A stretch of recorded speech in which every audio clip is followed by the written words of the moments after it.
Good morning, ladies and gentlemen. I am Dr. Valmadi Singh, the chair of this Joint Select Committee on Local Authorities, Service Commissions, and Statutory Authorities, including the THA of the 12th Parliament. This is our 5th meeting and our 3rd virtual public hearing, and I welcome you all. I give you all a warm welcome this morning. And I would like to inform members of the listening and viewing audience that they are invited to post and send their comments via Parliament's various social media platforms, Facebook page, ParlView, the Parliament's YouTube channel, and Twitter. Or if you can contact members directly, you may, and they would raise any issues you have in this forum if you so desire. So at least right now, I'd like to ask members who are present here to please introduce yourself. And I'm very pleased to have members of the NIHERST family here, and also Ministry of Education. So starting with the members of NIHERST, could I please get introductions of your members who are present?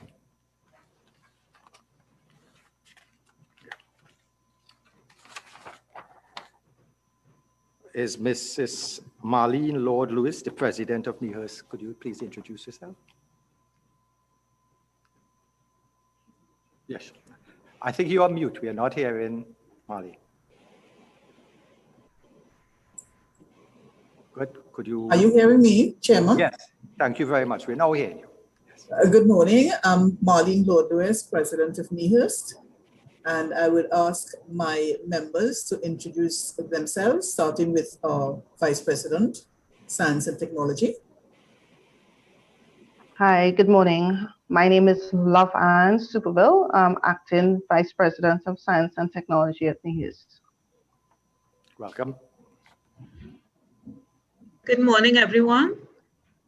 My name is Nandi Ogist. I'm the Registrar acting NIHERST. Thank you. Good morning, everyone. I'm Pedro Britton, Senior Accountant. Welcome. Good morning. Good morning. I am Julie David, the Senior Policy Analyst at NEHERS. Morning, and thank you for all being present today. And at this stage, I'd like the officials of the Ministry of Education to please introduce themselves, starting with Mr. Kurt Meyer, the Permanent Secretary acting in the Ministry of Education. Good morning. I'm Kurt Meyer, Acting Permanent Secretary, Ministry of Education. Good morning. I'm Lisa Henry David, Acting Chief Education Officer, Ministry of Education. Morning, and thank you, members of the Ministry, for being here, and also members of the NEHERS. And I would like members of my committee to please introduce themselves. I think starting with the lady, Miss Amin. And good morning, everyone. My name is Khadija Amin. I'm the member for St. Augustine and a member of this committee. Welcome to all. Mr. Esmond Ford. Yes, good morning to everyone. Good morning to the residents of Trinidad and Tobago. Esmond Ford, member of this committee. Thank you. Esmond Ford is also our vice chair. And also, I would like Mr. Nigel De Freitas, Senator De Freitas, to please introduce himself. Good morning, everyone, and welcome. Nigel De Freitas, member. Thank you, members, for being here. All right, so first of all, I may say is Ms. Lochmidial present? Any other members that I have left out? Okay, at this stage, if there are no other members, when they actually make themselves present, we would probably introduce them. So at this stage, I may say the objective of this inquiry really is to look, it's a public inquiry to look at the objectives of the NIHERST. It's to really examine the role of NIHERST in the development of science, technology, and innovation, that is the STI policy, to facilitate economic diversification. Also to assess the challenges faced by NIHERST in fulfilling its mandate, and 3, to examine the extent to which NIHERST has been influenced has influenced the development of tertiary education and training in STEM. So at this stage, I would like to invite Mrs. Marlene Lord-Lewis, the President of NIHERST, to please give us a brief opening statement. Thank you very much, Chairman. Independent Senator Dr. Varma Dayal Singh, Chairman. Mr. Esmond Ford, Vice Chairman. Ms. Khadija Amin, Member of Parliament. Senator Nigel de Freitas, and the listening and viewing public. A pleasant good morning to all. I am Marlene Lord-Lewis, President of the National Institute of Higher Education, Research, Science and Technology, NIHERST. Joining me today at this sitting are my colleagues, Ms. Louvain Superville, Acting Vice President, Science and Technology, Mrs. Nandi Ogis, Acting Registrar, Mr. Pedro Britton, Senior Accountant, and Ms. Julie David, Senior Policy Analyst. On behalf of our team and the Institute, we wish to thank you for this invitation. We are pleased to be given the opportunity to offer insight into the operations of NIHERST and more so, share with you some of our future plans. NIHERST was established in 1984 under an Act of Parliament to provide and promote science, technology, and higher education while enhancing the innovative, creative, and entrepreneurial capabilities in science and technology relevant to the development needs of society. Its head office is located at level 13 Education Towers, number 5 St. Vincent Street, Port of Spain, while the main hub for science and technology engagement is located at the National Science Center in Maloney. Over the past 37 years of existence and 5 successive presidents in leadership, the Institute has and continues to make a consistent impact towards building national capacity in science, technology, and innovation. The work of NIHERST is supported by the contributions of, in the main, the government of Trinidad and Tobago, as well as corporate partners in the advancement of the national STEM agenda. The Institute has weathered the many storms of the 21st century, notably the global financial crash of 2008, and now the COVID-19 pandemic. Through all of this, employee resilience has shone through, a testimony to the core value of teamwork, which is embedded within the organization. Appointed in August 2019 as president to lead the Institute's strategic agenda, our mission is to stimulate sustainable national capability and the capacity in science, technology, innovation, and technopreneurship through insightful research and relevant programs. The role of NIHERST in the development of science, technology, engineering, and mathematics in Trinidad and Tobago is the subject of today's inquiry. NIHERST as a statutory body exists and operates to meet the country's developmental needs for scientific research in sectors such as agriculture, ICT, energy services, and the emerging animation industry. Further, as a national leader in the propagation of STEM education, the Institute plays a crucial role in fostering a scientifically literate citizenry through the management and delivery of informal learning experiences. Under the leadership of its line ministry, the Ministry of Education, the Institute's inquiry-based approach to learning is structured to complement the formal curricula delivered through the ministry. With the global recognition of STEM as the driver of jobs in the future, this holistic model of learning for science, technology, engineering, and mathematics not only provides our nation's youth with increasing life chances, but is a main strategy in future-proofing the country's workforce. NIHERST, as a national institute, remains well-positioned to lead the national effort in STEM to enable our society through science, technology, and innovation. We press to the future, embracing opportunities to bring new knowledge to the nation's youth, to families, and the wider community. Permit me to end with this quote: whatever is true, whatever is noble, whatever is right, whatever is pure, think on such things. The cause of NIHERST is a noble one. That is to build a better Trinidad and Tobago. I thank you. Thank you, Mrs. Marlene Lord Lewis. And that's in fact a very, very important quote, to build a better Trinidad and Tobago.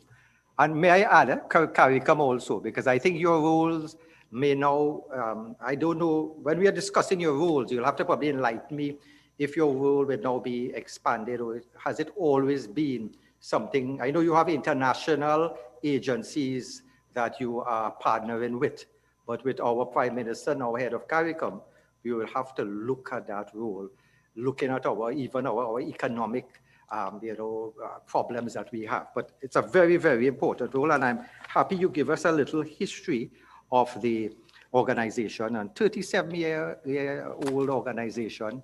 And I think it's the first time we are having you before a joint select committee, because we see the importance of your role and your continuing role.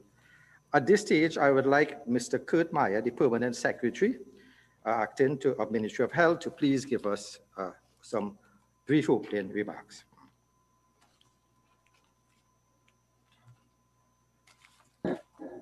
Thank you, Chair. Chair, members of the committee, NIHERST President, members of NIHERST, ministry staff, members of the public. The NIHERST has always played a pivotal role in the education landscape of Trinidad and Tobago by focusing on the advancement of science, technology, engineering, and mathematics among our children, the human capital of tomorrow. Today's world is one in which technology will be a key player in the competitive future of our country. The challenges of the past year, brought about by the COVID pandemic, have changed the way we do business, even the way in which we deliver education to the approximately 260,000 students enrolled in classes from early childhood, secondary to tertiary levels. The pandemic has forced us to rethink the relevance of what we do and how we do it. It has also created a golden opportunity for us to change the way we deliver our educational service and our actual education product. NIHERST is key to that change. Its long history of promoting science and technology and innovation among children must rise to that challenge. The ministry is aware that processes must change and that we cannot afford to be left behind using yesterday's approaches or methodologies. NIHERST is and will be a part of that change. Thank you. Thank you, Permanent Secretary. And I must endorse the importance of NIHERST, because traditionally Caribbean countries has earned revenue from either exporting primary products such as agriculture, minerals, and even tourism activities. In Trinidad and Tobago, the main export since 1970 has been petrochemical in the petrochemical domain. But now we have the economic shocks, as mentioned by the president of NIHERST, that the whole economic fallout, the COVID, and that has caused the depression in oil and gas prices. So therefore, at this stage, with the increasing unemployment, stagnated economy, NIHERST has a major role to play. We have seen phases in the last century of development: industrialization, post-industrialization, and now the new economy known as knowledge-based economy. So the economic success is the knowledge-based economy, and this has been identified as developing our human capital, and NIHERST has an important role in this. There was the global competitiveness indices, and it listed different countries, and the Caribbean fell short of some other countries, but Trinidad and Tobago actually led in this, as we were one of the first countries to actually have a dedicated body for this, to help our human capital in science and technology.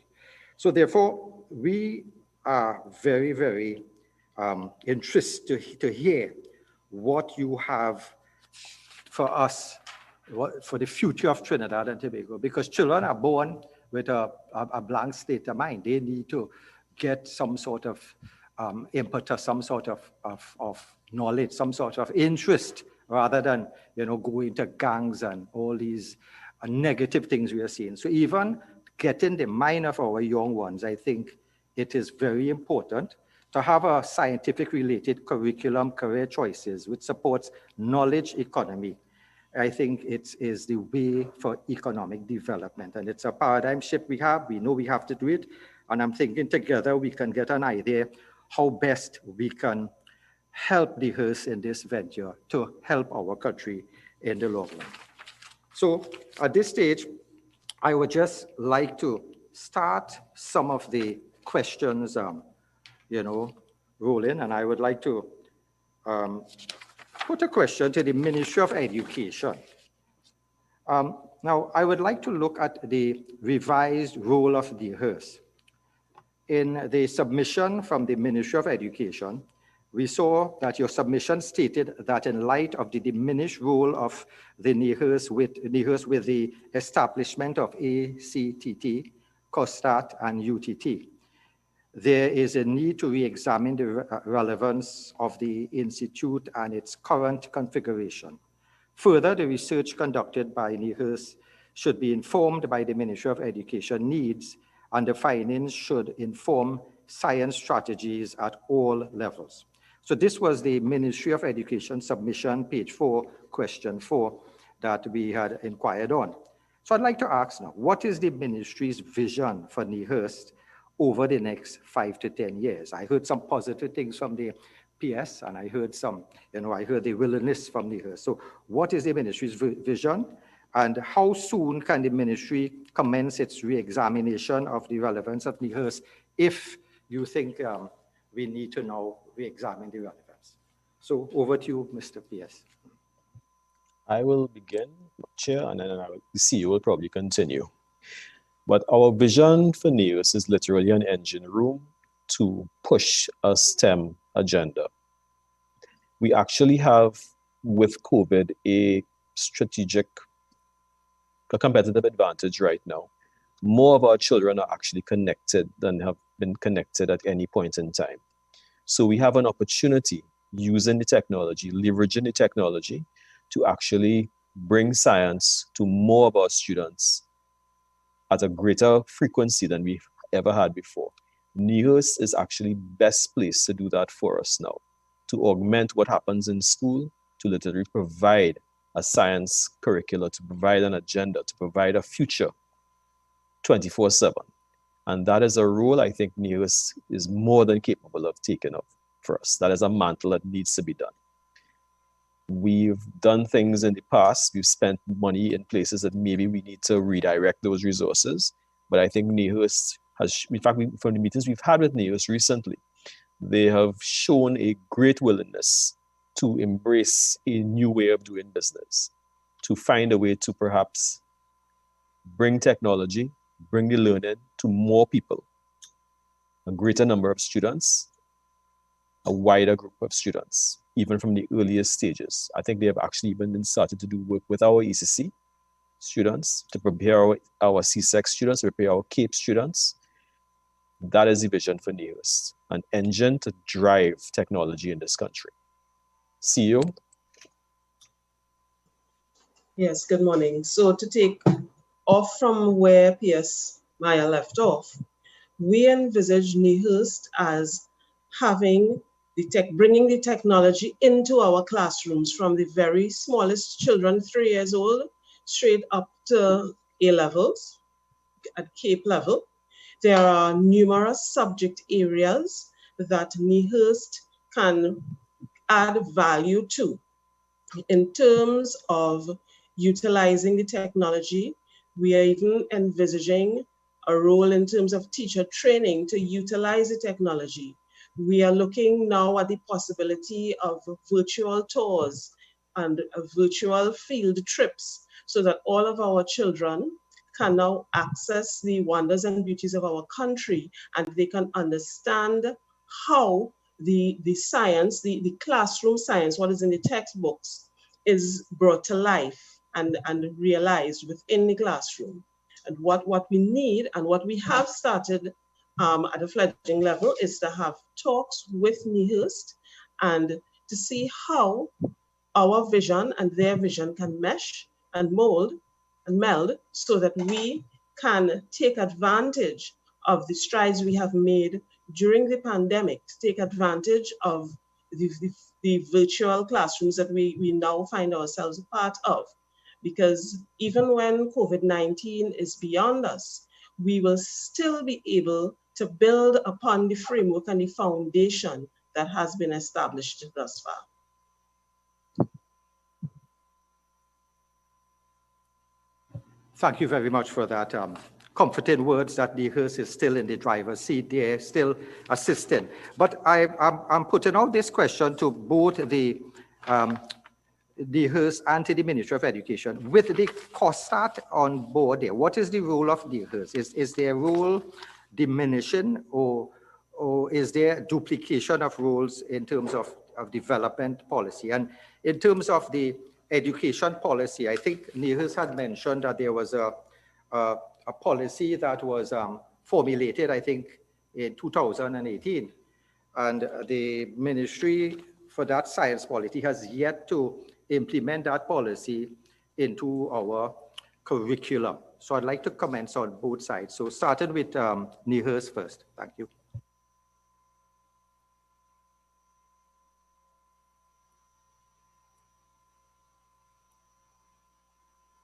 Thanks to the Ministry. Are you hearing me? Thank you, Chair, and thanks to the Ministry for the vision that has been articulated. Nehers, as you may know, in 2019, prepared a strategic plan for the period 2020-2022. That plan, of course, was prepared prior to COVID-19.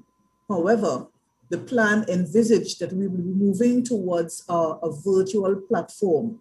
And I'm pleased to indicate to the committee this morning that Nehers has started the work of virtual delivery of its camps or its products, which includes the camps.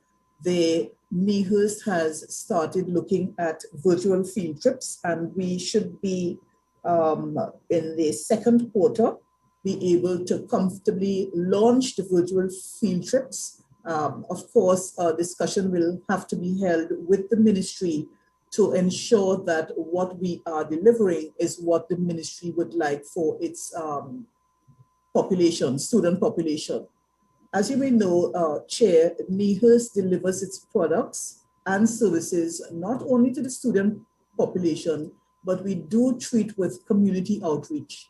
And the community outreaches are geared towards meeting the needs of those youth who are not in the formal school system. So therefore, as far as the role of NIHERST in delivering its products, its services, ensuring that science and technology reaches far and wide beyond the student population and into the communities, NIHERST, through its strategic plan, has already started the delivery of those services, as well as continue to build new products and services for the purpose of enhancing STI into the nation's population.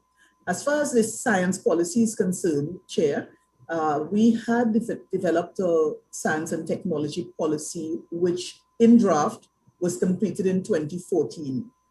Quite recently, we delivered with the JSC comments, we delivered a draft of that science and technology policy. I would ask Ms. Julie David, our senior policy analyst, if she can join in at this point in time to give and shed some further light on the science policy. Julie. Thank you.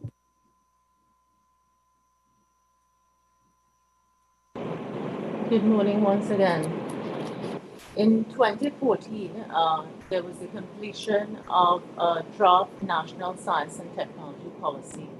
It was a very inclusive approach taken in the formulation of that policy, seeking the input of several stakeholders.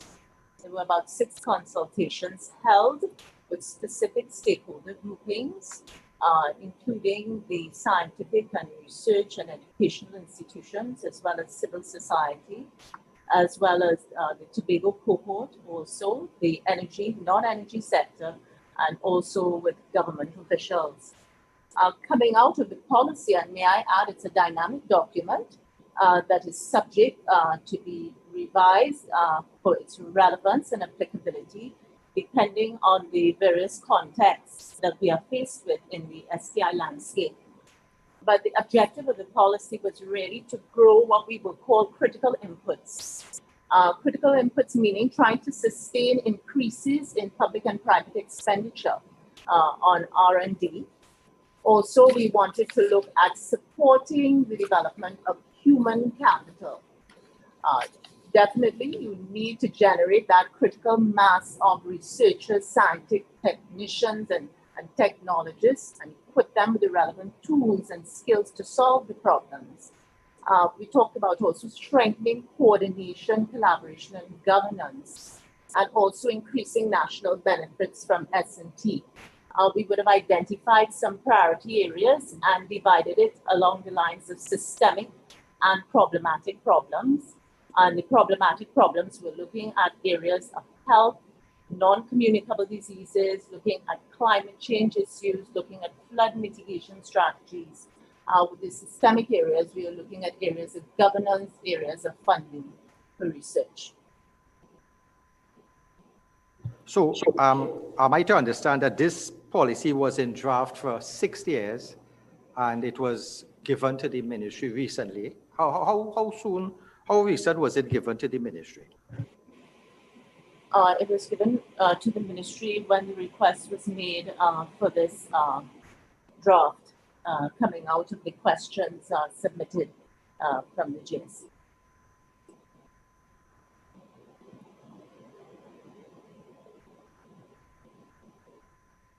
So this draft was sitting at NIHERST desk for a while, and is it only when this committee asked for it was sent to the ministry? I'm trying to figure, it's a beautiful work that you did.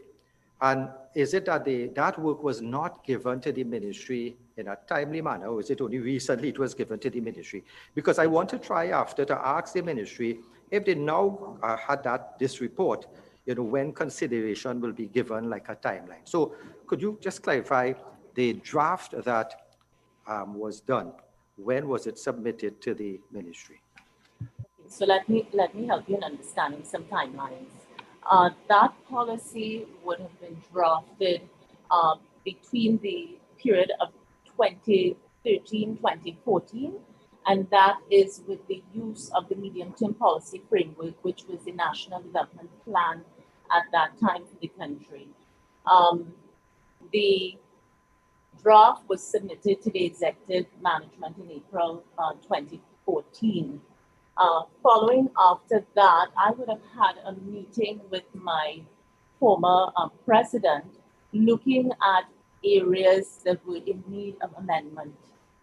And the areas were amended and a revised draft was created.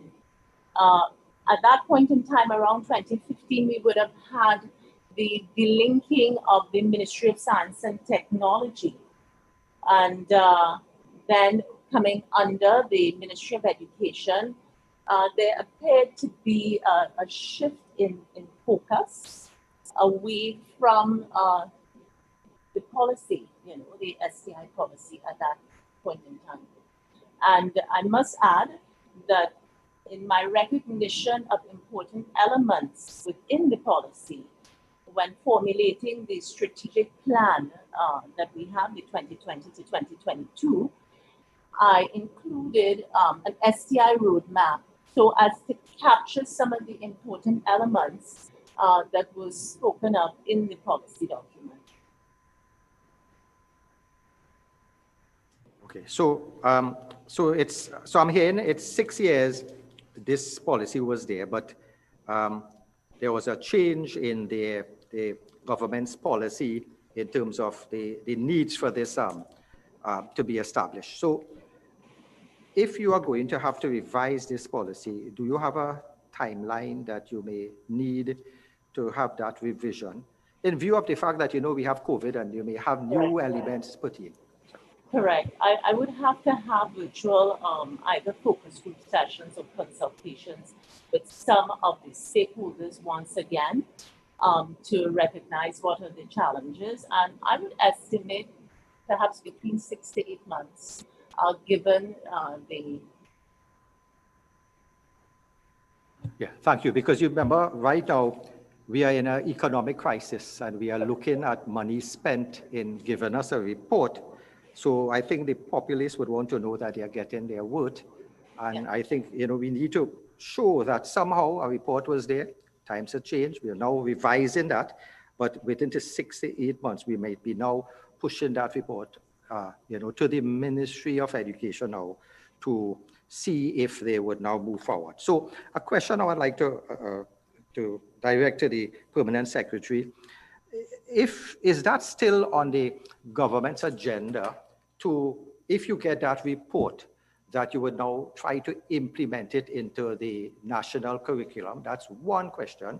And the second question, if we do implement that, how will that work with the fact that CXC, the examination of CXC, do we need a buy-in from them to see that, they would be formulating an exam? We may have a different sort of a schedule for our students to learn. Do you have that link with the CXC Examination Council, the Caribbean Examination Council, to see if we get this implemented in our policy, in our schools, how are we going to get the buy-in from the CXC? Okay, I will answer the first part. CEO will take the second piece. With regards to the report, I am going to speak to the president about accelerating that timeline. I think 8 months is a little too long. I'm sure we can get a revised report to us within a month, because we did review the document, and I don't think there's that much work that needs to be done on it. And I think CEO can answer the second part of that question. CEO?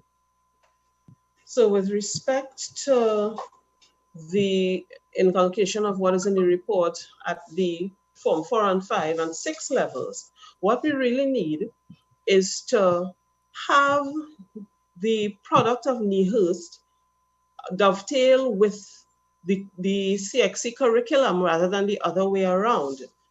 We can work with NIHERST at the early childhood and primary and lower secondary levels, where we are in control of our curriculum, where we write our curriculum, and we can set the foundation to get working hand in hand with NIHERST to ensure that what is done supports the curriculum and is broad-based enough so that it can transition, the learnings can transition at the CAPE and CSEC levels. And CXC, for example, is in the process of introducing a number of new subject areas. So we need to be agile, and we need to continue to scan the environment to ensure that what we produce and how the collaboration between the ministry and NIHERST produces, how it supports the CXC curriculum. And of course, there is always collaboration between the Ministry of Education and the CXC. And we have fora where we can present our ideas to them and see how we can have the work of NIHERST further inculcated into the CXC curriculum. Thank you. And I'm encouraged by what I'm hearing. But a concern I have, you have the NIHERST there that, we have seen the importance. We want to, bring the timeline in quicker, which I think is very much needed. But in the submission, NIHERST had given us the issues paper, Ministry of Education. What I'm looking at, I am looking at the fact that in the submission to the committee, NIHERST reported that it had been operating without a board of directors since July 2020. And this was given in NIHERST submissions, page 51, questions 5, part 4. So directed to the Ministry of Education officials, what is the causes for the delay in the appointments of a board of directors of NIHERST, seeing that we now realize it's so important, and what measures are being taken by the ministry to urgently address this issue? And what again is the estimated time frame for the completion of the board appointments? The current board will be appointed within a very short space of time. The note is with the Ministry of Finance. So that should be done very, very, very quickly. Sure. I'm sure that is probably very good news for the President, Mrs. Marlene Lord Lewis, that at least you'll be getting some staff to expedite this. But again, I found something interesting. Recently in Parliament, there was a bill that came to reduce the members of the board. I think it was from 12 to 5. So seeing the importance of Nehers, seeing that, I personally think it's such an important entity for our country. And Ms. Marlene, I'd like to ask a question. That process of reducing the board members from 12 to 5, were you consulted in that? Do you think it's a good idea? Do you think it could be a cost-saving venture also? Because remember, you could downsize certain boards, but I think WASA board was increased recently. So in terms of the board and the members, were you consulted? Do you think you need more board members to help in your you could probably put that in writing if you don't want to do it publicly. So at least any sort of recommendations you make, we can give it to the relevant ministry.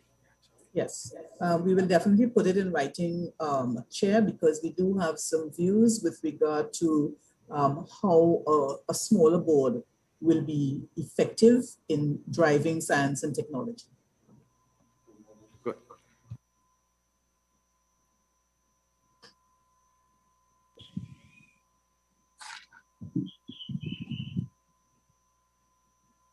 I'd like to ask some.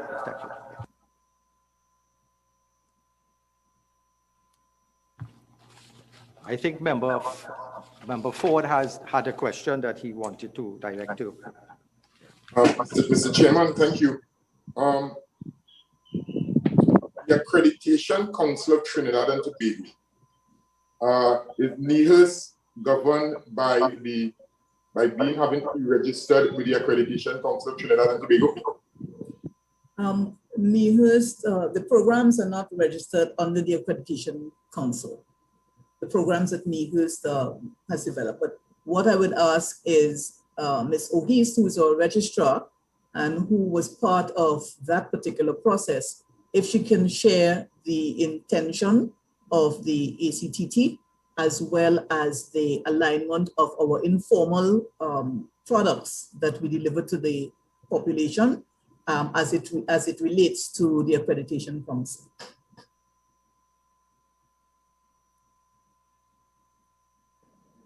Sandy? Yes, through your share, the Accreditation Council of Trinidad and Tobago has its mandate, which really speaks to addressing the accreditation status or the quality of academic programs. Therefore, the programs that NIHERST offers fall outside their remit.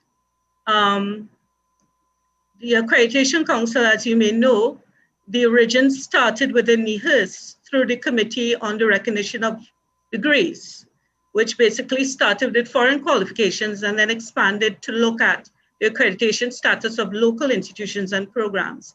And NIHERST was very instrumental, actually led the initiative to formulate and establish the act to establish the Accreditation Council of Trinidad and Tobago as an independent body.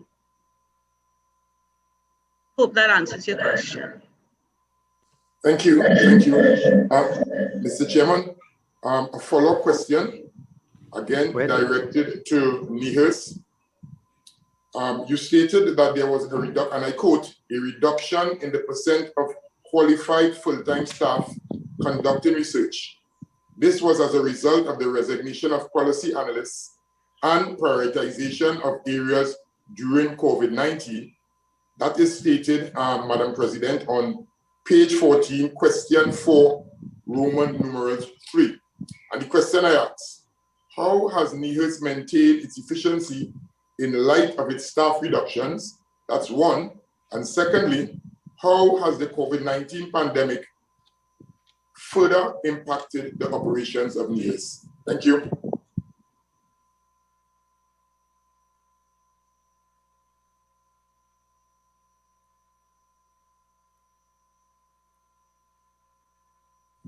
Mr. Chairman, I was heard. I think, are you okay, you are muted. Thank you. Of course, Nehers has continued its operations with great difficulty. The resignation or the loss of quality staff has impacted the ability of Nehers to drive the strategic plan or the strategic agenda that speaks to research development. Now, as far as the collaboration with the ministry, you will recognize that that collaboration requires that Nehers also supports research and planning within the Ministry of Education, as well as research as required by other ministries, because the Nehers agenda spans across ministries. So we have had some challenges in terms of our research area, not only in terms of the quality of staff or the retention of staff, but in terms of funding. So just to give a sense of the Science and Technology Division, we do have 2 areas of research, which is the policy research as headed by Ms. Julie David, and the statistical surveys, which is headed by Ms. Sharon Parmanan. Both areas have suffered from funding to advance the work of the departments. They have also suffered from the ability to recruit staff based on the concerns and based on the constraints that have been recently put upon state enterprises or statutory bodies as ourselves. But we do have very experienced persons within the organization, and that experience has aided NIHERST in developing the frameworks for the research projects. We have support staff from OJTs or short-term professionals who have joined the organization. We have had to bring in short-term professionals, and that assists us in developing the work. But there is a gap between what our strategic plan calls for and what our capacity is based on the constraints that we have suffered.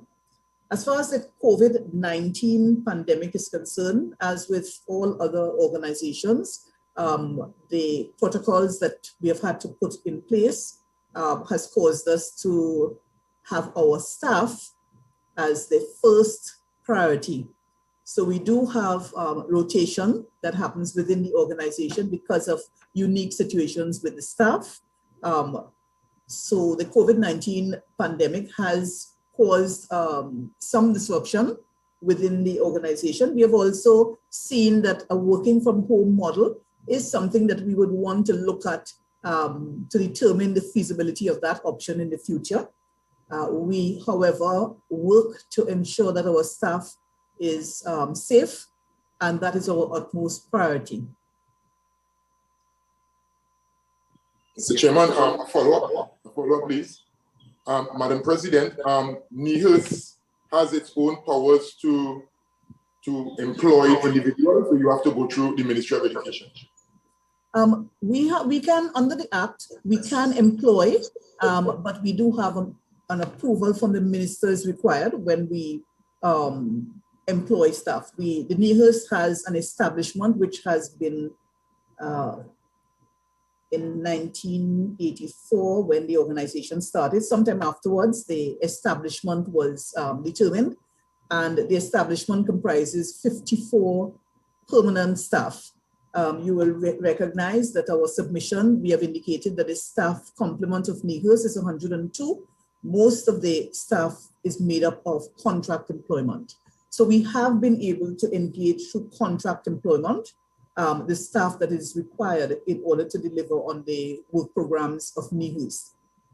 If we are to look at permanent employment, we need to go to the minister to get that approval. Final question, Mr. Chairman. Final question.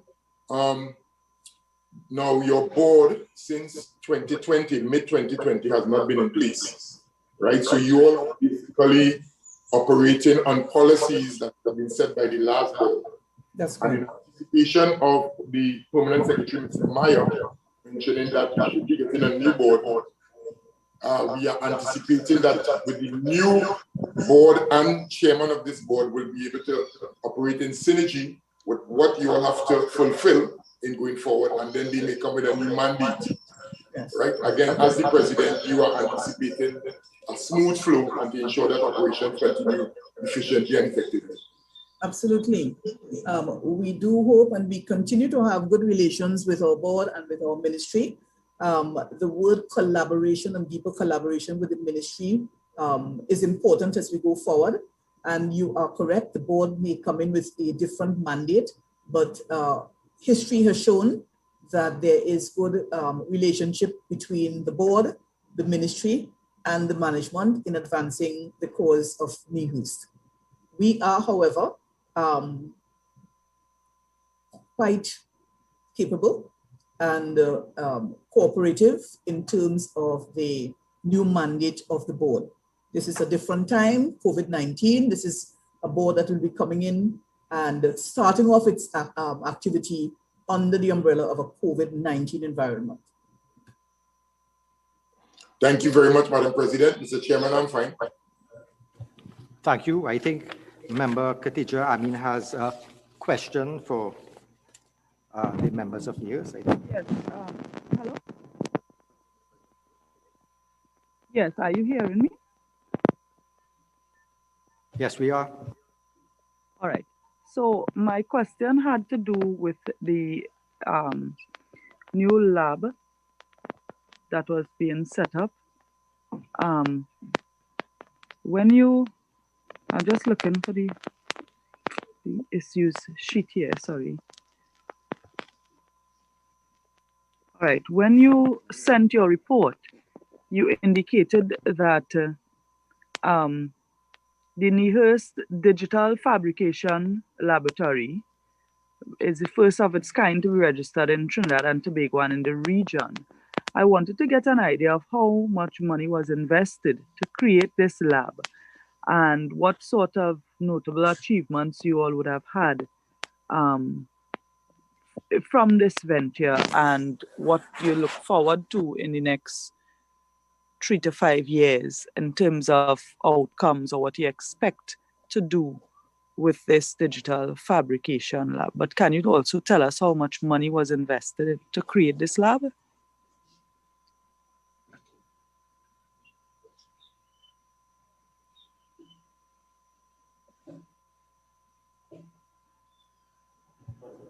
I think you're muted. Yes, thank you. Yeah, you're muted. Yeah. Oh, thank sorry. you. Okay, nice. Good. No, that's okay. Thank you, Chairman. The Fablab is a strategy, and it represents a physical suite of tools that are used for the stimulation of entrepreneurial activity within Trinidad and Tobago. The lab is located at the National Science Center in Maloney, and it is a collaboration with MIT in terms of the use of the MIT brand to advance digital fabrication. I would invite the Vice President, Science and Technology, who spearheads the development of that activity under the international projects or the innovation area, to give a further details as to expenditure, if we have it. If we don't have it at this point in time, surely we will be able to document and send it to the committee. But I invite Lovan Superville as Vice President, Science and Technology, to expand on the Fab Lab and the current move to move from a Fab Lab to a Fab Academy. Thank you. Hi, good afternoon. Definitely, we would have to submit in writing with regard to the cost to implement this Fab Lab. So the Fab Lab over the last 6 years would have promoted the development of those 21st century skills, that innovation and creative skills. The major target audience within that period would have been the primary and secondary school students, right, who would have learned to make almost anything with this digital fabrication technology. We have, however, over the last, I would say 5 years, have tried to change that target audience and start to focus or also to include entrepreneurs. And we would have started to include intellectual property clinics and expanding our reach, as well as Meet the Entrepreneur. That's another series that we would have developed to include and incorporate the entrepreneurs. And this would have been where successful entrepreneurs utilizing the Fablab would have presented their case study, then their story of how they were successful utilizing the Fablab to develop certain products and services. Of late, we would have assisted the artisan community in particular to develop a product totally made in Trinidad and Tobago. And these products have been exported as well too. And they have said that the Fablab to them was like the best kept secret, so we don't want that, and through the series, the Meet the Entrepreneur series, we aim to share and showcase the benefits of the Fablab. Today, we have personnel within the Fablab seeking training, and we want to transform the Fablab into a Fab Academy, where we want to grow the number of persons that are exposed to this digital fabrication technology, because it's meant to be less expensive, a less expensive means of prototype development. So instead of spending, it's generally quite costly to develop a prototype, and through the services of the Fablab, that cost is drastically reduced. So we want to be the institute that propels and encourages other institutions, whether national, whether government or non-government, to develop their own Fab Labs, and so that no longer does someone have to come to Dabadi to utilize and tinker within a lab setting. During COVID, however, we have switched to virtual, where we would have been provided training for whether it's entrepreneurs, hobbyists, or artisans to utilize sometimes, whether it is the free technology, which is Tinkercad, which is a software program where you can design your product, and then you can send that design to the Fab Lab, and we can print it out for them. So we're doing both models presently.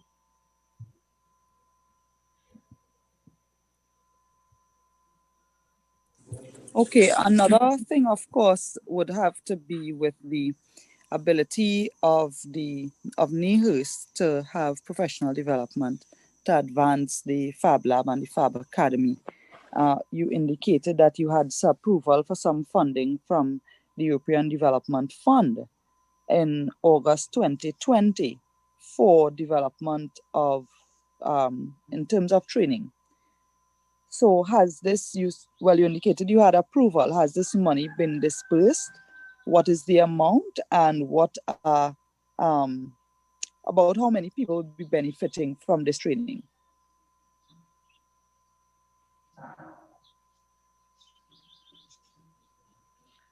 Madam President, should I continue?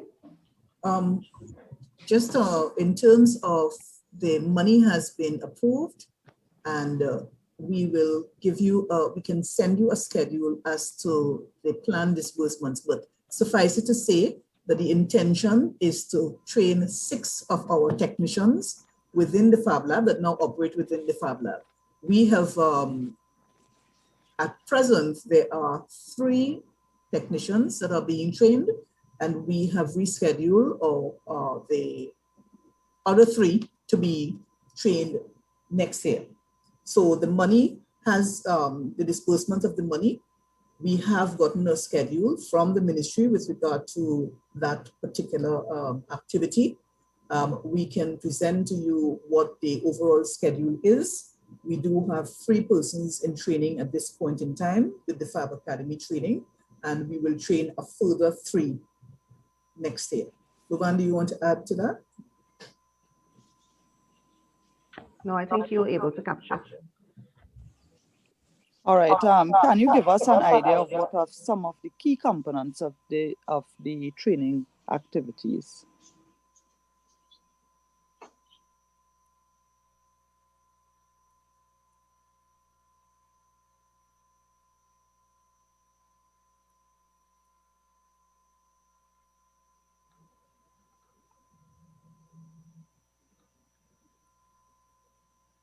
Yeah, so key components of the training activities would be like project management, CAD, which is computer aided design, computer control cutting, electronics production, computer control machining, molding and casting, 3D printing, and scanning, input devices, embedded programming, so programming of various sorts, as well as intellectual property, invention, and income.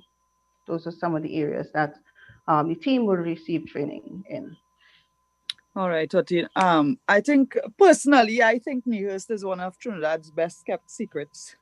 My son has participated in some of your training camps and so on, and I know that you have a lot of resources. My concern is that this is a fantastic program to help towards the recovery of the economy, assisting entrepreneurs in creating employment, and in terms of meaningful employment where young entrepreneurs have this support to launch a business. What measures do you have in place to market this program and to engage and to reach out to a wider number of citizens so that they can access this opportunity?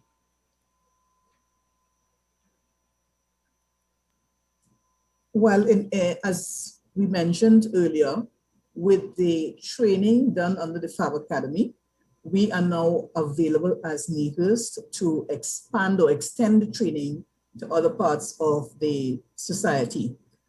We do have some areas that we would want to focus on, and suffice it to say that we are focusing on youth development in underserved communities. That's one area that we would want to offer the opportunity. So we do hope to work with the Ministry of Youth Development and National Service with regard to reaching out to that particular community to build the sense of entrepreneurship for those citizens. And that's one area that we'll be focusing on. We have developed a marketing strategy, a marketing campaign that treats with reaching persons through social media. And that campaign has shown some success in terms of use of social media to reach out to parties who can then express their interest through our marketing department in order to advance their interest in entrepreneurship. So as far as extending the reach of the opportunity, we do have a sense of where we would want to target first, whom we would want to target. But of course, as you mentioned, it is the best kept secret. But we do have persons who have heard about the secret and who approach NIHERST on a regular basis for use of the facility in order to advance their own products or develop their prototypes.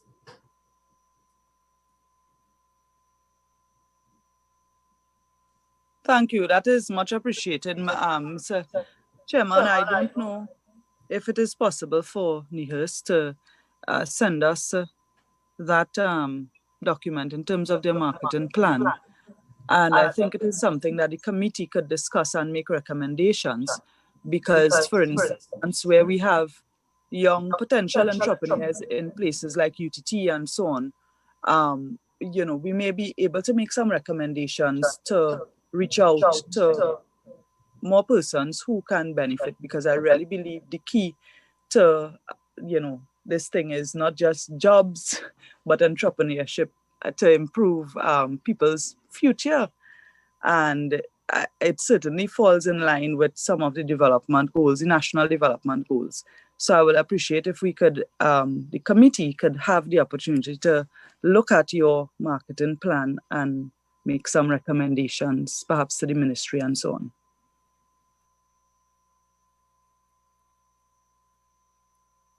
Sure, I think this is something we need to, if you can give us that plan as Member Amin had suggested. Right now, I would like to welcome on board the Minister in the Ministry of Education, Ms. Lisa Morris, is here. Julian is here with us, so welcome and thank you for being here. And I think you know we are now discussing the importance of NIHERST in carrying our country forward. And you know, I'm very pleased you are here to get to see the discussions we have had so far, and welcome aboard. Thank you so much, Chairman. Good morning, everyone. At this stage, we got a question that was posted to the committee, and I would like probably NIHERST to see if they can address this. So this question came in, and given the lack of research within the public service, does NIHERST have any partnership with the Public Service Academy for the provision of research training to officers in the public service?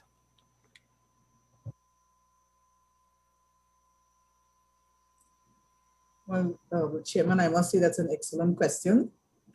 In terms of training, from my recollection of the records, and I would ask Nandi to join in, but we do not have a formal arrangement with the Public Service Academy to offer training in research, but definitely that is an area that we can look at, because the unique offering that we have based on the expertise within NIHERST for research, both from the quantitative and qualitative side, does lend itself to being able to deliver that to into the public service for the benefit of the society. It is one strategy that we do recognize is missing in terms of advancing S&T into and promoting S&T into the population. So it is an area that we can look at. We have, however, been approached through UWI as well as UTT and other agencies to deliver talks on various subject areas. And we have been a part of that agenda with our universities. But in terms of the Public Service Academy, we do not have at this point in time, in my recollection, an arrangement, formal or otherwise, with the entity to deliver such. I would ask Nandi if in the area of information or the registrar's area, if there has been a time that we have cooperated with the Public Service Academy for delivery of training.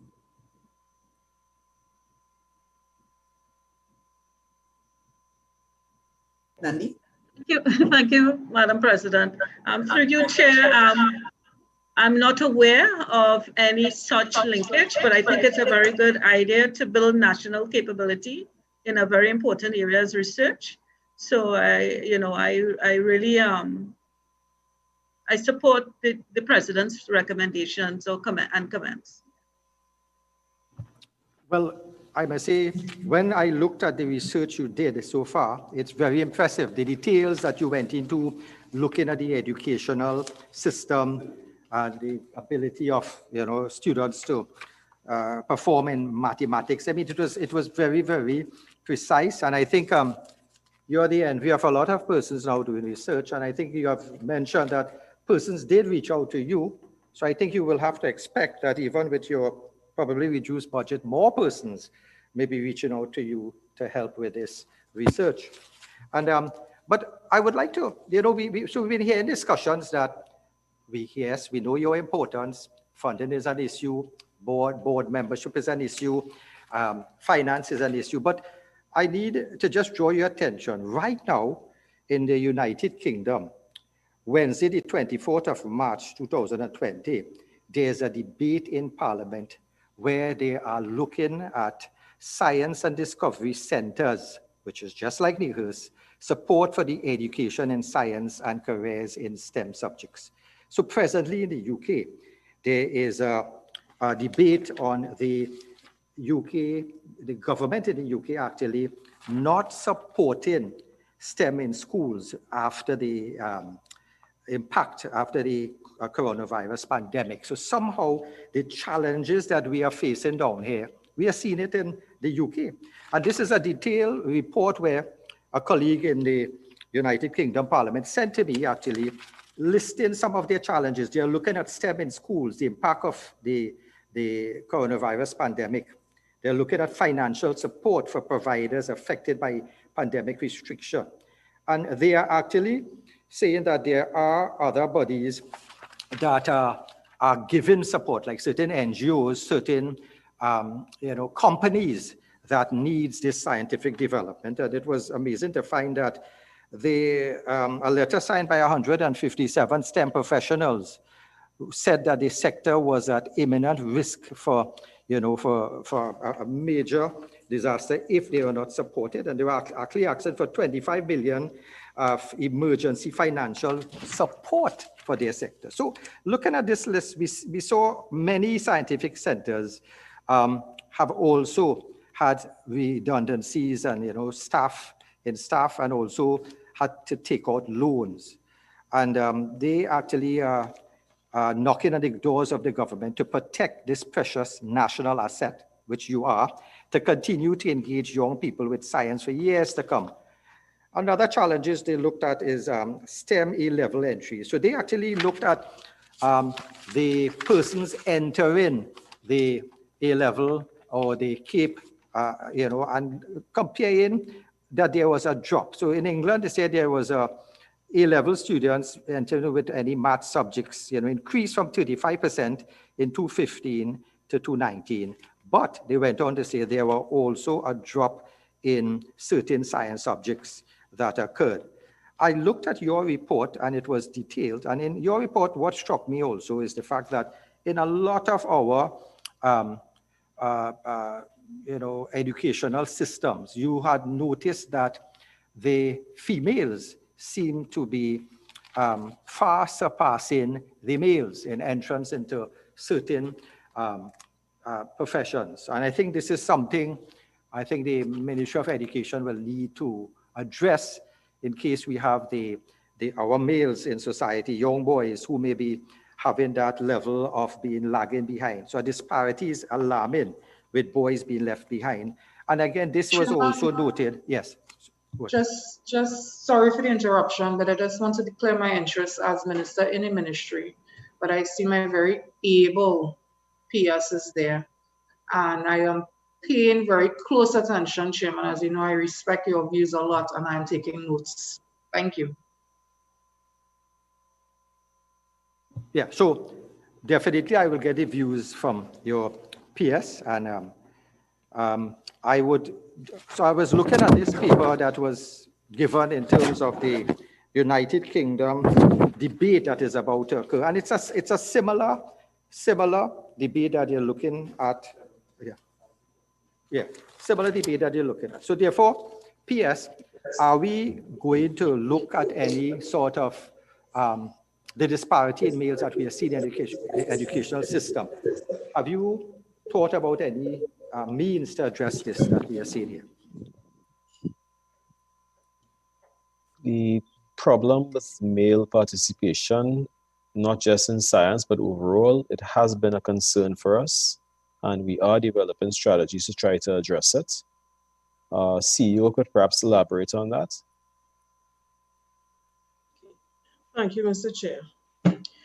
The issue of underperformance, as the ministry considers it, is not only a male issue, having looked at studies that would have been done by the University of the West Indies and so on.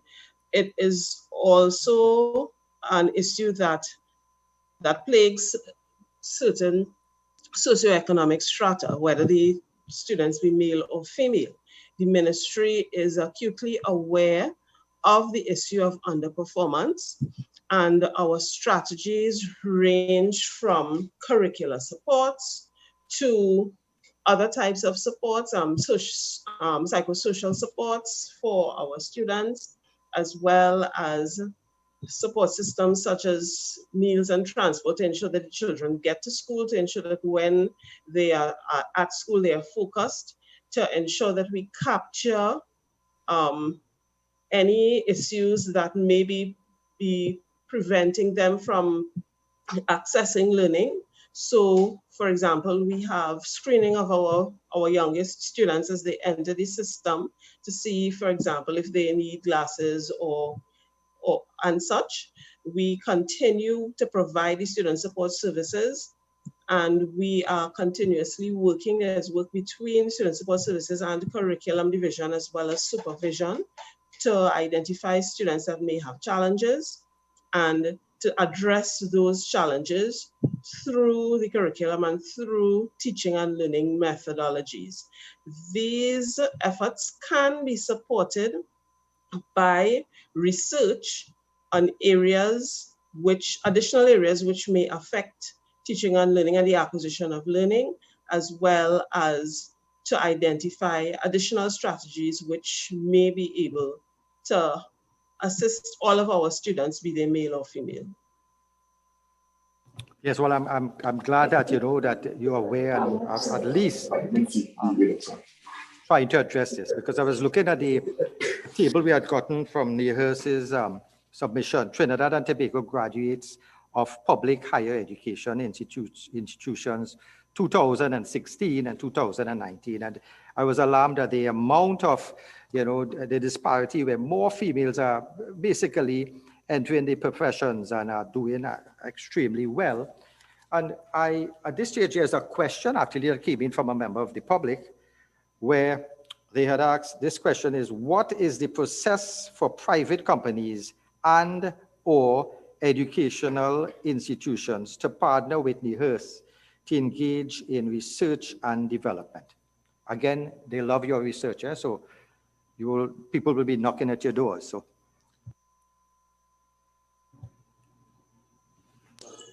Mr. Chairman, if I can get an opportunity, please.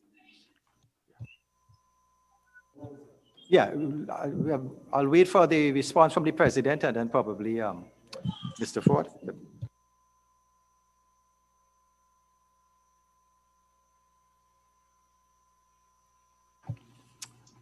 Are you hearing me, Chairman? No, thank you. Good. Chairman, as we mentioned, the structure, the process is, while it's not a formal process, we work through our marketing and communications department. So parties who are interested in cooperating with NIHERST or collaborating with NIHERST or requesting research can come through our marketing and communications unit. The website does have the contact point. We do also have the National Science Center, where there is direct contact with our professionals there expressing an interest. But we would ask that if you go onto the website and contact our marketing and communications unit, and they can take you through the process. We are well able and we are quite willing to cooperate with the public in terms of research and development. And you had mentioned before your involvement in the community. So I think you had mentioned that communities could probably also approach you to engage with them to develop certain things in their community. I think you had some rainwater collection drive that had occurred a few years ago. Is that still, is that still on board? Yeah, rainwater, yeah, so. You're muted, madam. Yes, rainwater harvesting has now spread beyond NIHERST, but at this point in time, we are in conversation with the Green Fund in order to develop a project across Trinidad and Tobago for the laying of systems within schools and within communities across the landscape. So that's an active project that is ongoing. So you may be able to help our country for any water shortages or any sort of deficiencies of water. Then. I congratulate you for that.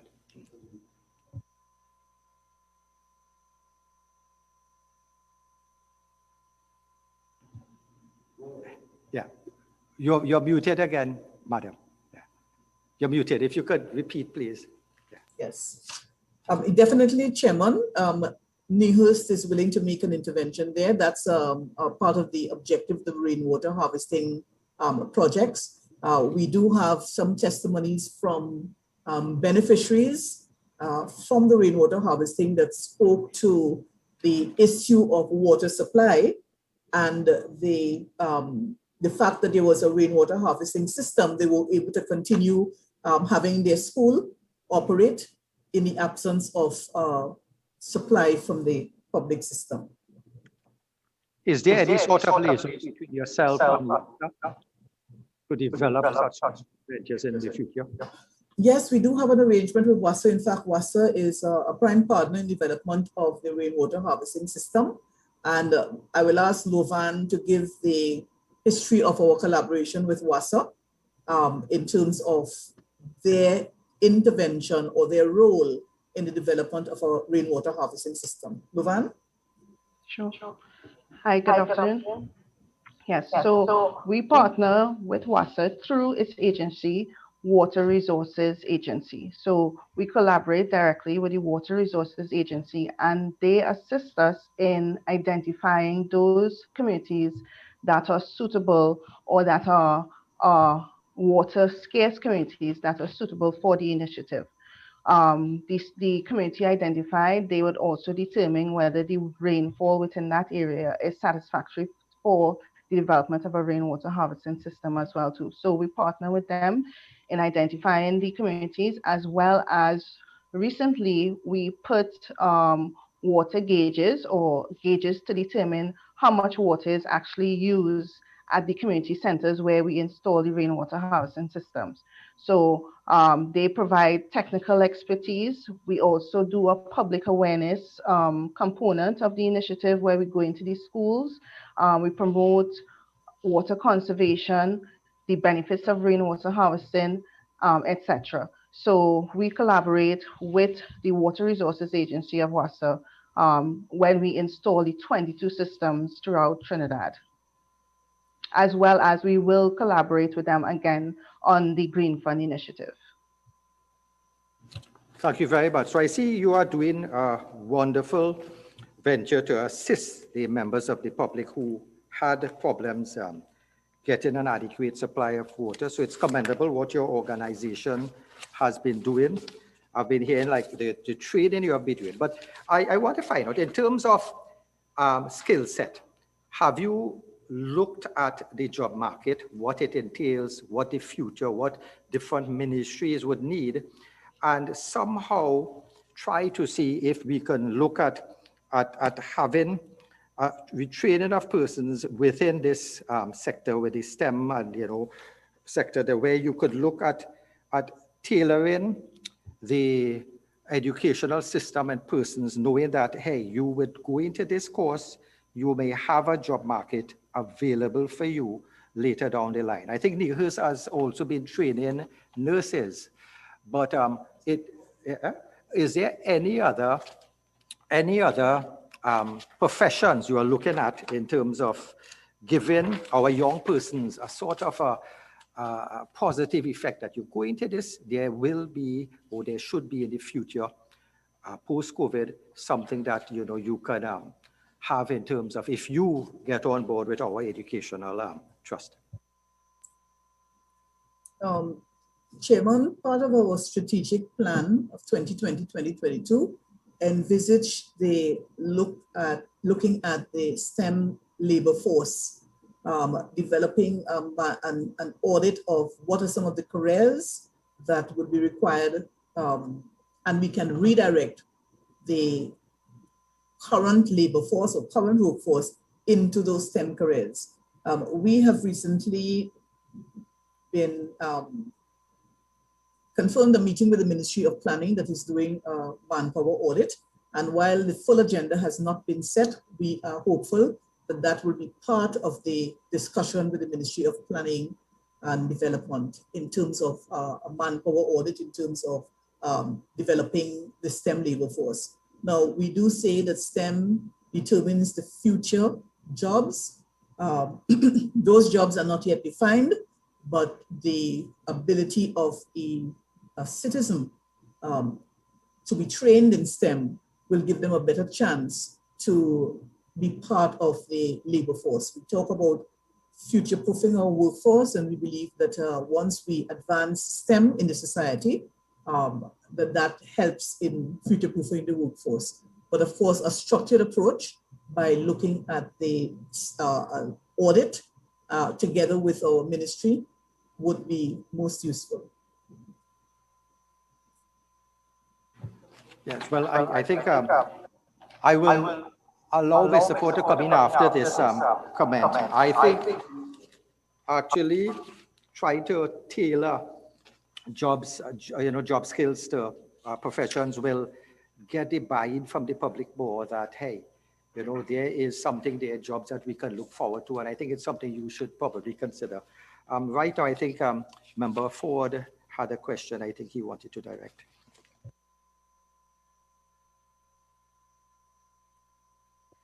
Yeah, Mr. Chairman, I know it has been mentioned in terms of funding and whether it's lack of funding, whether it's too much funding, as the case may be. I think we as members, could make our statement, but I think in terms of getting it in black and white or factual, right? From the Ministry of Education document, we saw where a total of $160.7 million were issued to Nehers for the 2015-2016 period to 2019-2020 period. And according to the maths, that was an average of $32.13 million per year. Additionally to that, it is also stated under the Management Structure and Financial Oversight column, where the European Development Fund, the EDF, would have issued in August 2020 the sum of $1.4 million for the Fablab to the Fab Academy to Nehers.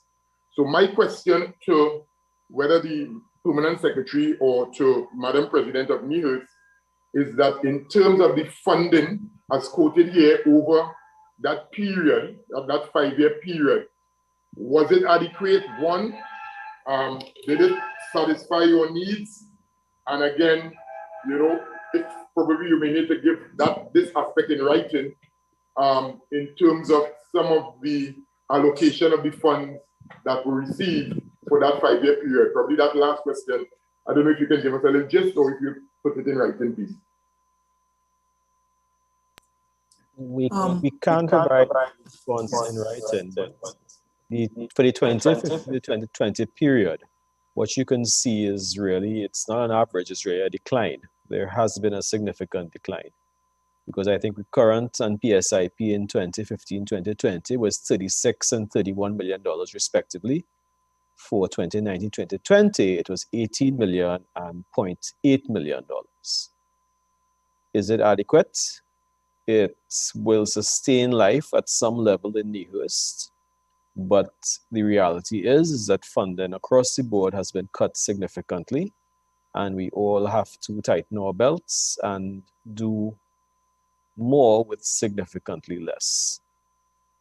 That is one of the reasons why we made some adjustments, or recommended some adjustments to the board in view of the financial situation to try to tighten the belt at the top. But I think Ms. Lewis would probably have a different view, I hope. But before you move on to Madam President, Mr. P.S., again, I understand the terminology cut, but again, as the Minister of Finance would have mentioned, it's the budgetary allocation at the time, but again, as the PS, you are fully in a position where you can make a request in order to gain additional funding based on the need, as the case may be, Mr. PS? Yes, you can make a request. Allocation is not releases, and releases is not permission to cut a check. We live in a different time now. 20 years ago, an allocation was cash in the bank. Now an allocation is not really that. A release is not really that. Permission to cut a check is anything we really work on these days. So, and we can ask for additional resources. We have made requests like that before. Sometimes they are successful, sometimes they are not. More often than not, they have not been successful because the financial situation, as I think we all know, is dire. So we are managing to live within our allocation. All right, thank you, Mr. Pierce. I'd like to get a comment from Madam President, please, in terms of the whole budgetary allocation and how we have been able to work along with it. Yes, Vice Chair, thank you for that question. And the PS has indicated that there has been a decline in the allocations, but the releases have been more or less constant in that the releases are few and far between for NIHERST. That is our experience. So while we may submit a draft estimate and get the allocations, the releases do not come as often as we would like them to come for very critical items in our budget agenda. What does that mean for the operation of NIHERST? While there may be funds that are sitting in the bank, and I will ask our finance person to clarify that, there are policies that restrict NIHERST under the current environment where we have no board that limit NIHERST from expending funds in order to keep a rhythm in the organization, advancing some of the work in the strategic plan. Because while we don't have a board, we do have a mandate. While we have a mandate, we need funds to execute that mandate. So we are constrained, but I do take the point that these are different times. We have spoken with the ministry, and quite recently we recognized that there is a need for deeper collaboration with the ministry such that the ministry understands or further understands the work of NIHERST. And that may be from the NIHERST perspective in getting that information across to the ministry, not effectively enough. So as far as funding is concerned, we would definitely want a constant supply of funds in order to effect the work that we are called to do. One of it's not a strategy, one of the things that has happened in the recent past, as you may well know, we do have corporate partners, and we have a purchase contract in particular with Shell that allows us to promote and advance the national agenda with the corporate partners. So the question that the chairman asked a while ago, if persons are interested in working with NIHERST in doing research, we welcome that, because that is one of the strategies that we are looking at in order to effectively advance science and technology throughout the community, working with third parties. The government is our main sponsor. Our subventions come from the government of Trinidad and Tobago, allocations. But as the PS has said, there are some balancing that needs to be done at the level of the ministry that sometimes can affect the releases coming into NIHERST. Madam President, not a great question. And are you surviving?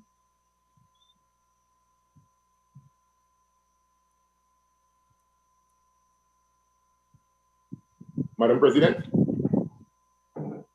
Sorry, I'm saying that our workforce is a resilient one. And one of the things that I noted very well with the workforce when I started in 2019 is their loyalty to the brand of NIHERST. Can we bring and motivate our workforce even further by ensuring that the facilities, that the resources are made available to advance so that they can see the end of a project, or they can see projects start? definitely willing to work with the ministry to facilitate that for the benefit of Nehers and the benefit of society. Thank you. Thank you.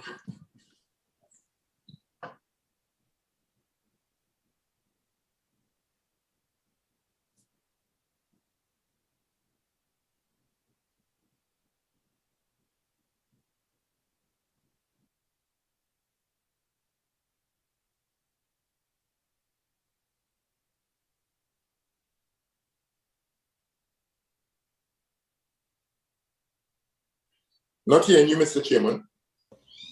Yeah, I want to find out your submission, and this is to the Nehers, the president of Nehers. Your submission stated that 1.2 million was spent on legal fees for the period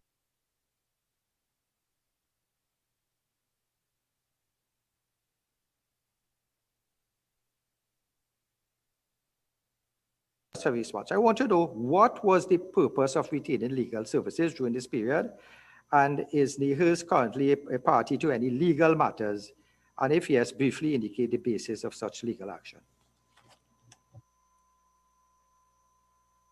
I will take your last question. NIHERST is not party to any legal matters at this point. The 1.2 million that we have indicated there was associated with a project that was approved by Cabinet in 2014 for the establishment of a National Science Center.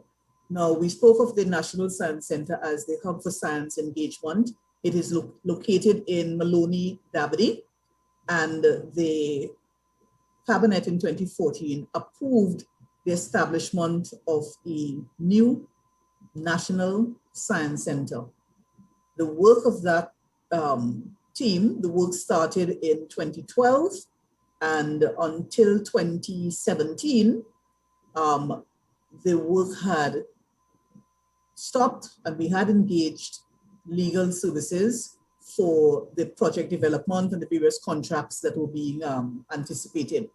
In 2017, that project, the board had terminated the further work on that project. So the $1.2 million is legal services for the establishment of a cabinet-approved project, which is a new National Science Center.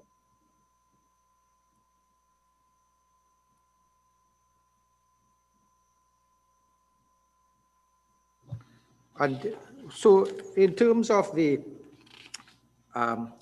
monies allocated, was it around 34 million was allocated for this, spent for this project so far?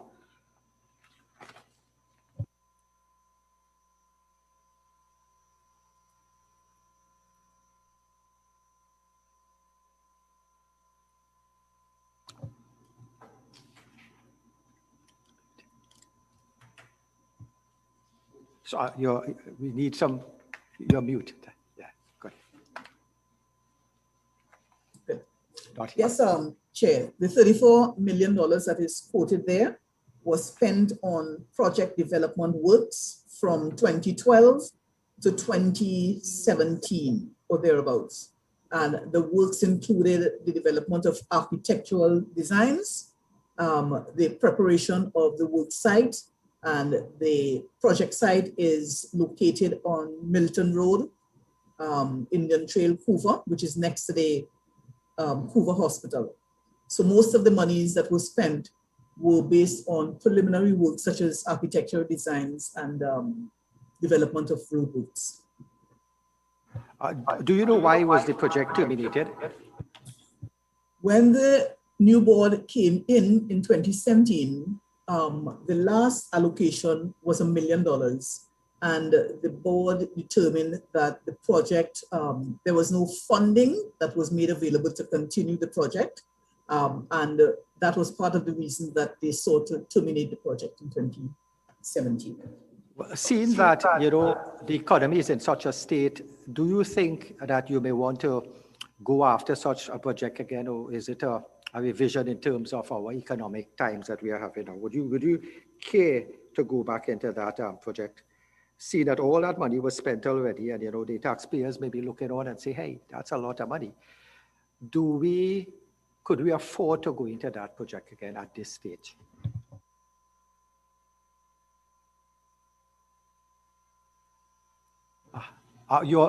President, you're muted again.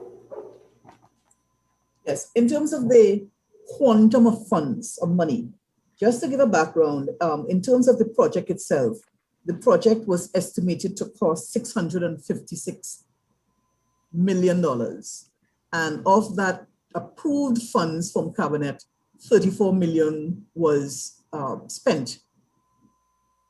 Whether or not a science center, a new science center is required to the scale that was anticipated in 2013 and approved by Cabinet, that is something that is a project or an assessment that needs to be done. But the need for a science center, and I have to say here that the science center that we have and that we are occupying, that we call our base, is very inappropriate, very not suitable for workforce, as well as engaging children from ECC to tertiary, as well as the public. So there is a fundamental need for Nehers to get or acquire a science center. Should a science center be in the vicinity of 656, we have to respect the economic times, and definitely we have to look at whether or not such a scale is necessary at this point in time. But having a home for NIHERST, where one can look at an integrated head office and a location for interactive learning, I have to support that you need a place for interactive learning. I also totally agree with the PS in terms of advancing, the PS and the CO, advancing the virtual agenda. But the virtual agenda mixed with the face-to-face learning is something that we must not take off the table. So I'm saying, Chair, that $656 million at this point in time is definitely doesn't fit in to the economic experiences that we are having at this point in time. Having a location for Nehers is definitely something that cannot be taken off the table. Having the need for interactive learning should not be taken off the table. I don't know if that answers your question, Chair.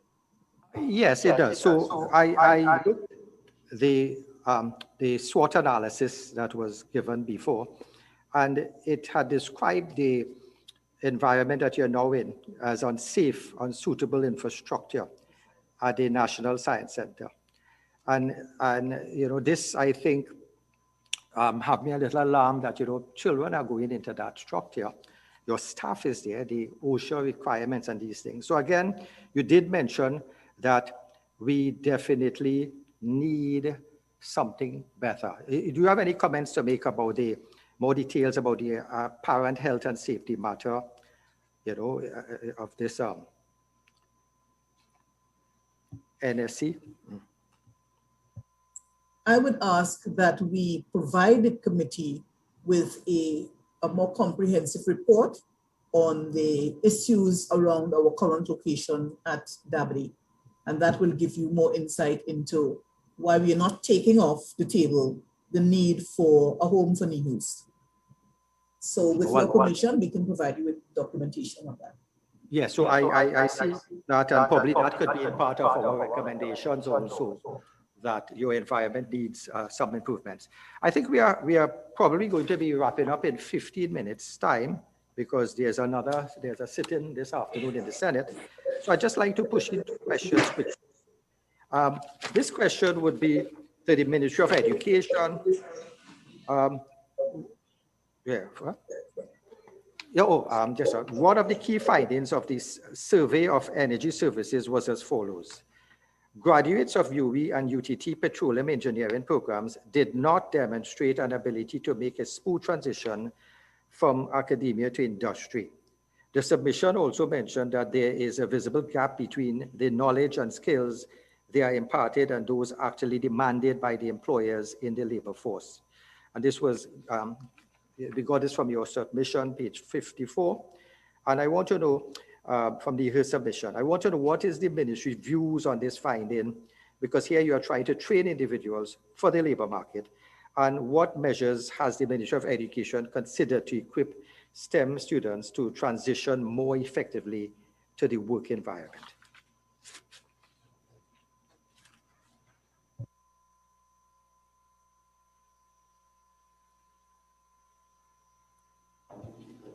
Yes, CEO would be better placed to answer that question. Okay. So the question has to do with the transitioning of tertiary graduates to the world of work. And in terms of what the ministry can do to address that is coming out of the labor market studies that the president of NIHERST would have referred to, as well as through discussions with the tertiary institutions. We can seek to influence them to address these deficiencies in the fields of study that they offer to the students. As well, we can also look at harnessing the product of agencies like NIHERST to provide to provide the services to close the gap that was identified. I think in medicine we had a similar problem where now with the COVID and they're doing more training via, online training. The practicality of these interns coming out, not being able to have a hands-on to patients, we are now seeing the negative effects of it. So probably OGT sort of system where your graduates will go into an OGT setting, learn a little before they are actually out there into the world as a full graduate. You have to probably look at if we could if you can bring that into the equation. I would also now like to ask a question to the NIHERST in terms of the officials of NIHERST into the fact that in your submissions, you stated that challenges included, namely the absence of targeted export assistance and investment incentives and legislation to protect intellectual property. And I think that we had gotten that from page 11 of your report. So again, getting innovations, having them at least in terms of legally, you have them, their contents, the actual intellectual property, their rights to stay within for the individual and NIHERST. Has this engaged with the relevant stakeholders such as the Ministry of Trade and Industry and the Attorney General's office with a view to discussing rectifying these challenges? NIHERST is currently working with the Intellectual Property Office to engage or cooperate under a memorandum of cooperation to treat with how do we deal with IP issues related to innovations or activities that are coming out of the NIHERST Fablab, for example. So we have a draft MOU that we are working with the IPO office. Direct engagement with the Attorney General's office, I will have to ask Lovan if any direct cooperation with the Attorney General's office, but under the Ministry of Trade, we work with the IPO office. Lovan? Yes, you're right, President. Through you, Chair. The NIHERST has been collaborating with the Intellectual Property Office, which is underneath the ministry, So through collaboration and through the needs identified that would have been identified out of surveys that NIHERST would have undertaken, we would have sought to collaborate with them to share information on the importance of intellectual property for various sectors. For instance, within World Innovation and Creativity Week, we intend to host the intellectual property clinic for the animation industry based on the needs expressed within a survey that NIHERST would have done. So yes, I think Member Ford had a question. Could you proceed, please? Yeah, Mr. Chairman. Again, I know in the interest of time, if NIHERST may probably want to present it in writing, but she could just, the madam could probably just give us a little hint presently. I'm thinking that there should be a synergy between NIHERST, COSTAT, and UTT, the University of Trinidad and Tobago. Right? I would like to know how evident is this synergy, right? What policy or operational development has transpired to date, like between NIHERST, COSTAT, and UTT, please, Madam President? Yes, thank you, Vice Chair.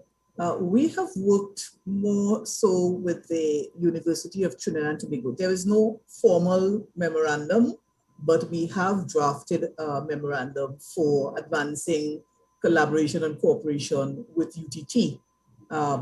As far as COSTAT is concerned, we have not, in my recollection, advanced the conversations with COSTAT towards how does NIHERST and COSTAT collaborate. As you know, COSTAT was spawned out of NIHERST, but at this point in time, there may be an opportunity, or there can be an opportunity for us to explore, because as you know, while we talk STEM, there is a stream element, which includes research and the arts, and an opportunity to engage COSTAT is definitely real. But as you indicated, Vice Chair, we can send in writing any details or any even proposals that we may have to collaborate with those two institutions. Thank you very much. Thank you. I'm good, Mr. Chairman.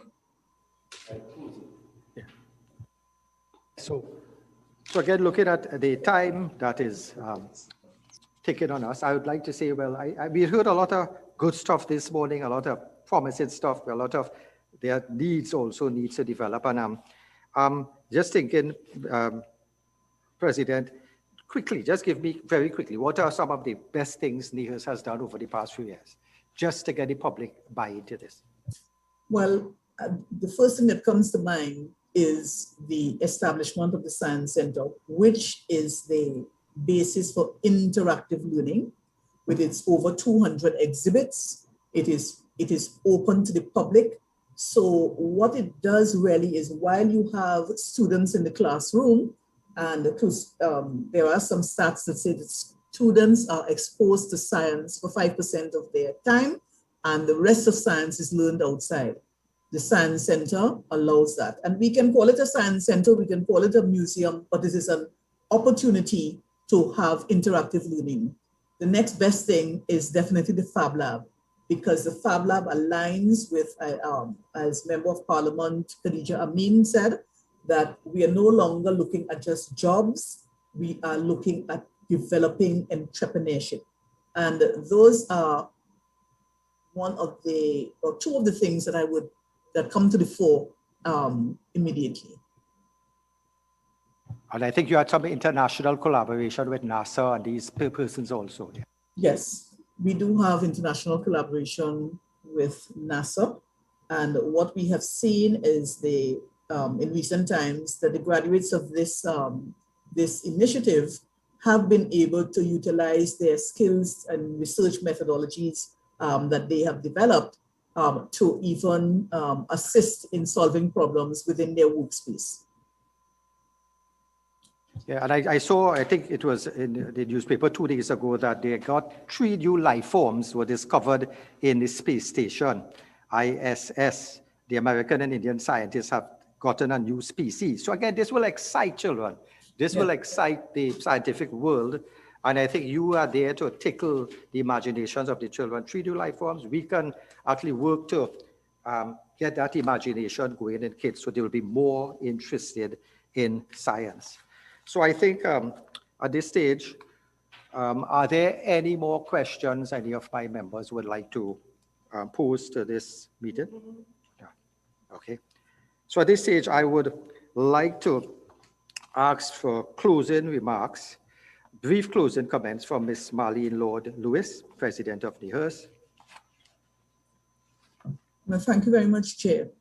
As we close this this meeting, we want to say thanks to the members of the committee for inviting us. Thank you for your questions, which have sought to clarify some of the statements in our submissions, but more so has sought to even tickle our own thoughts and imaginations as to how we can improve the offering of NIHERST. We want to say thank you to the Ministry of Education for their vision with regard to how NIHERST can support with the education of our children, of our students. We believe that the education model where the formal curricula joined with the informal or inquiry-based learning is our best model for improving life chances of the students of Trinidad and Tobago, for improving the future of their society. While we may not have touched on economic diversification, but it is in the research, in the literature, it shows that science, technology, and innovation is the engine of growth for economic prosperity within countries. So I want to say thank you to the committee, thank you to the Ministry of Education, thank you to the team, the NIHERST team, and all of the NIHERST employees who are supporting this initiative and who have come forward to make our offering the best that we can. We are willing and we are able to deliver on the mandate that was set out in 1984. Thank you, Chair. Thank you for that comments. And I think really the socio-economic survival of the region is highly dependent on the region's ability to be innovative in various fields. You have a very important role there, and I commend you for the job you're doing so far. Could I get some brief closing remarks from Mr. Kurt Meyer, Permanent Secretary, Ministry of Education? Thank you, Chair. I thank the committee for their questions. I want to give the assurance that the Ministry of Education will be deepening its collaboration with NIHERST to increase the STEM contact for all our 260,000 children. Our children are our future, and the more we engage them, the better this country will be. Thank you. So now I extend a heartfelt thanks to all of your members who came forward today to enlighten us, to give us that hope. I would also like to, so both the officials of NIHERST and the Ministry of Education, I would also like to thank my committee members who participated remotely by virtual hearing and the Minister in the Ministry of Education. I know you would carry this forward to at least help us get this thing going to a further extent, especially in this COVID time where children need hope in education and they need some sort of a guidance where we can carry the country forward. I would like to thank the staff of the Office of the Parliament for your procedural and logistical support, the viewing and listening audience. And at this stage, I would like to declare this meeting closed. Thank you very much. Have a good day all. Thank you.